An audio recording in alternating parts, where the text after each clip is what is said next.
লখিমপুৰ জিলাৰ কোচ ৰাজবংশী সংগ্ৰাম সমিতিৰ বিশেষ অভিনন্দন অনুষ্ঠান। লখিমপুৰ জিলাৰ কোচ ৰাজবংশী সংগ্ৰাম সমিতিৰ সৌজন্যত উত্তৰ লখিমপুৰ নগৰ আঞ্চলিক KRSSৰ সহযোগত উত্তৰ লখিমপুৰ টাউন মডেল স্কুলৰ প্ৰাংগণত বিশেষ অভিনন্দন অনুষ্ঠান অনুষ্ঠিত কৰা হয়। কোচ ৰাজবংশী সংগ্ৰাম সমিতিৰ কেন্দ্ৰীয় কাৰ্যকৰী সভাপতি ৰূপজ্যোতি দত্তই আঁত ধৰা এই অভিনন্দন অনুষ্ঠানত সঞ্চালনা কৰে লখিমপুৰৰ জ্যেষ্ঠ সাংবাদিক কুশল শইকীয়াই। অজয়া দত্তই উদ্বোধন কৰা অনুষ্ঠানত মুখ্য অতিথি হিচাপে উপস্থিত থাকে উদ্ভাৱক পদ্মশ্ৰী উদ্ভৱ ভৰালীৰ লগতে হামিদুৰ ৰহমান, মুফতি আব্দুল হাছিব, কুমুদ ৰঞ্জন হাজৰিকাৰ লগতে বহুকেইজন গণ্যমান্য ব্যক্তি উপস্থিত থাকে। এই অনুষ্ঠানত জিলাখনৰ প্ৰায় 100 জন কৃতি ছাত্ৰ-ছাত্ৰীক বিশেষ অভিনন্দন জনোৱা হয়। ৰাজবংশী সংগ্ৰাম সমিতি লখিমপুৰ জিলা সমিতিৰ সৌজন্যত বিগত বৰ্ষসমূহৰ দৰে এই বৰ্ষতো আমি কীৰ্তিমানৰ বিশেষ অভিনন্দন অনুষ্ঠানটি জাতি ধৰ্ম ভাষা বৰ্ণ নিৰ্বিশেষে সকলোকে লৈ ৰূপায়ণ কৰিছোঁ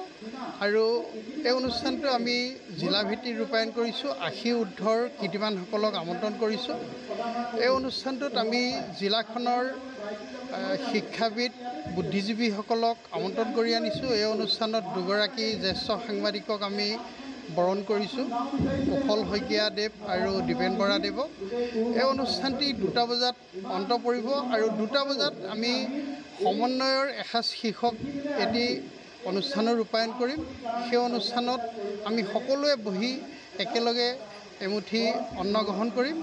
এই অনুষ্ঠানৰ জৰিয়তে আমি কীৰ্তিমানসকলক অকণমান মৰম আশীৰ্বাদ প্ৰদান কৰাৰ লগতে সকলোকে লৈ জাতি ধৰ্ম ভাষা বৰ্ণৰ যি একতাৰ বান্ধোন কটকটীয়া কৰাৰ প্ৰয়াস কৰিছোঁ আৰু এই কাৰ্যসূচী অনাগত সময়তে আমি অব্যাহত ৰাখিম।